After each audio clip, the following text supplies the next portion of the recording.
watchOS powers all Apple Watches, and the new version, version 8, is coming out this fall, and Apple unveiled it in their keynote address at their Worldwide Developer Conference earlier this week. watchOS only got 7 minutes of airtime during a nearly 2-hour keynote, which is fine, but a few minutes of that was dedicated to Fitness Plus, which is related to the Apple Watch, but isn't really the software that runs on it. And I just left the segment feeling kind of like, is that it? Apple didn't really show me things that made me think, oh, my watch is going to be more useful, is going to be more powerful, is going to be better at the things that I want it to be better at come this fall. But after the keynote, I did install the beta on my own personal Apple Watch. I started going through the developer sessions, seeing what nitty-gritty things were added. I started going through Apple's own documentation about what's new in watchOS 8, and I'm actually feeling much better about the update now than I was immediately after the keynote ended. And so I wanted to make this video to show you why I feel better about it, and why you, if you felt underwhelmed watching Apple's announcement video for watchOS 8, if you felt underwhelmed as well, hopefully this will kind of give you an idea for what's coming, and you might change your mind as well. The biggest update this year, in my opinion, is the changes to the always-on display, in that the always-on display works with a ton more apps than before.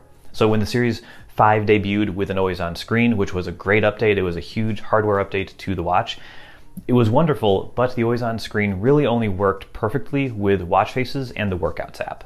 Third-party apps had no access to this. It would just show the digital time over a blurred version of the app, and surprisingly, even Apple's own apps didn't support this feature at all. Even going into watchOS 7 last year, where they had a whole year to update the software to support it, they didn't add it there either. So for the past almost 2 years, we've been using this kind of really great always-on screen, like the technology is incredible, but there are so many times where you raise your wrist and you see that dreaded digital time on top of a blurred screen, and it's just annoying. Starting with watchOS 8, every single app is going to have the ability to support this new always-on mode. So Apple has added it to a bunch of their own apps, not every app yet, but things like timers, stopwatches, maps for directions, music, the now playing screen, all of these support the always-on screen, which is awesome. That instantly makes the Apple Watch more useful to me, especially when I'm listening to like a podcast on a walk and I can always see the now playing screen. This is great. I love this. And for this to work in third-party apps, all the developers have to do is rebuild their projects with the watchOS 8 frameworks or whatever. I'm not an iOS developer, so I don't know the exact terminology, but basically they just need to recompile their app and it's going to support it automatically. Apple does have support for masking sensitive information in the app if the developer wants, or adjusting the UI a little bit to improve the contrast when the display is showing at a much lower brightness.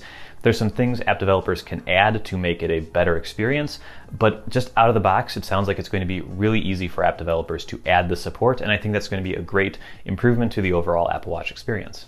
Next up is timers, and timers gets a great update this year. So previously you could set one timer at a time, and that was it. And that's the same as the iPhone, so it wasn't that crazy. Now with watchOS 8, you can set, as far as I can tell, unlimited timers. I've gotten up to 20 timers myself, and they all update. Everything is perfect with them. You can name them, so if you add them with Siri, you ask Siri to add a timer, you can name it whatever you'd like, so you can differentiate them. The timer UI has changed, so it now shows kind of like on the iPhone, it shows you a circle of the kind of time remaining, which is a nice visual change. It's just a great update, and in a way, now the Apple Watch and HomePod are more feature-rich when it comes to timers than the iPhone and iPad, which is just weird, but is just kind of where we are at right now.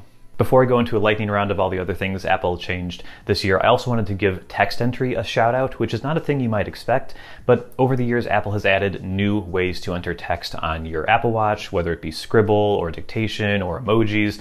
And this year they added the ability to add GIFs, which is nice, which is good. But the other change, and maybe the bigger one, is that now you can basically do all of these together. You used to have to really pick one or the other, like I'm going to scribble this message or I'm going to dictate this message, and you had to choose one or the other.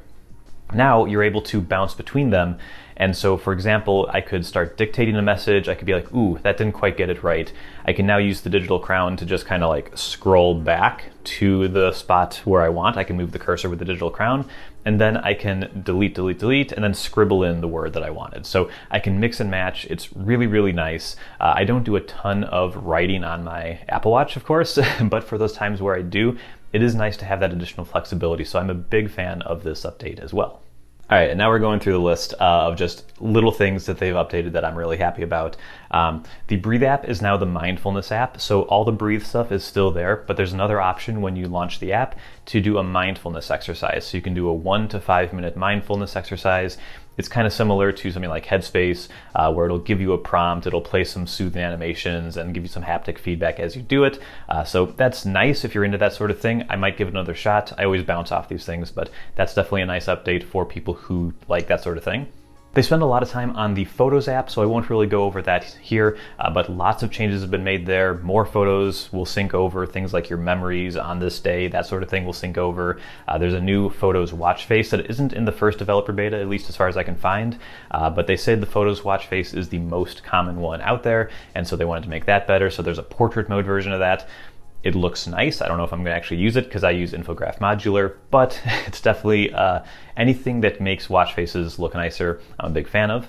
There's some new workout types this year. There's still no snow shoveling, which is a disappointment to me as a Midwesterner, but they did add Tai Chi and Pilates, so if you're into those, that's great. The Home app also got an upgrade, which is really nice for me. I actually use the Home app on my Apple Watch kind of a lot to make changes, but yeah, I can use that. There's easier access to your scenes there. It will do some machine learning stuff to figure out what scene it thinks you want to toggle right now based on your previous behavior. So that's really nice. And then they show these nice little summaries in the app of like, here's the lights that are on, and then you can just like see a view of just the lights that are currently on, and you can turn off the ones you want, that sort of thing. This has been in the iPhone app for a while, and it's just nice to see it on the watch as well. There's improvements to Bluetooth connections, so devices that are connected to your Apple Watch, like health devices or thermometers like you have in your backyard or something like that, they can connect to the watch directly, and they can even update your complications in real time. Previously, you had to like have the app open on your watch for them to work, so that just loosens the restrictions on Bluetooth on those devices. And then in terms of what devices are supported, everything that can run watchOS 7 is going to be able to run watchOS 8. So that's from the Series 3 and newer. So the 3, 4, 5, 6, the 7, of course, that comes out this fall, and then the SE that just released last year. All of these will be able to run watchOS 8. But we didn't get everything we wanted this year. I did want to call out a few things that I was really hoping we would see, and we just didn't. The first thing is, say it with me, third-party watch faces. We didn't get those this year. I still think they are going to happen. I think Swift UI is going to be how you build them. They're just not here yet. So not this year, still stuck with the ones that Apple has. But again, they added a Photos one. I'm sure later in the year we'll get more watch faces as well when we're getting closer to the new Apple Watch coming out. So yeah, no third-party watch faces. Also, I was hoping they would update the recent apps list to be more of a grid view rather than the list view that's kind of, I find, inconvenient right now. I was hoping Control Center would get some sort of change, maybe add some more functionality, more customization down there. That's, as far as I can tell, completely the same as before. In terms of workouts, I was really hoping we'd be able to see our workouts as we did them on the iPhone, like on the lock screen. That didn't happen. I was hoping I'd be able to trim workouts after the fact. So if I sat down at home and then 20 minutes later, like hit the notification that says, oh yeah, I am actually done working out, I'd be able to trim those last 20 minutes off. I still can't do that. So those I would still like to see in the future. And finally, a little thing, but I really wish I could do, is I wish I could play audio directly from the Apple Watch. So if I open the podcast app or the music app or Overcast or whatever, right now, if I try to play something, it asks me what device I want to connect to. So do you want to connect to your Bluetooth headphones, a speaker, like what do you want to actually play the audio? There's a speaker in the Apple Watch. It can do phone calls and stuff. I would really like it. Even though it's going to be low quality, I'd like to be able to listen to things directly from the Apple Watch's speaker. So yeah, that's watchOS 8. I hope that gives you a better idea about what is new, some of the little things that will make your life better, will make your life easier with your Apple Watch. I don't think it's a revolution or anything for the watch, but I do actually feel better about it now that I've had some time to look at what they've announced, to be able to use it myself for a little bit. And I hope that the public beta for this comes out relatively soon so I can do another follow-up video showing you these things in action. As of right now, it's a developer beta, so there's kind of handcuffs all around what exactly I'm supposed to show. I know other channels show more. They'll just straight up show you everything. And that's fine, but you're not technically supposed to, so I'm not doing it. But yeah, so that is it for me today. If you like this video, if you feel a little bit better about the watchOS app, I'd love it if you hit the like button below, and I'll see you here next time. Bye-bye.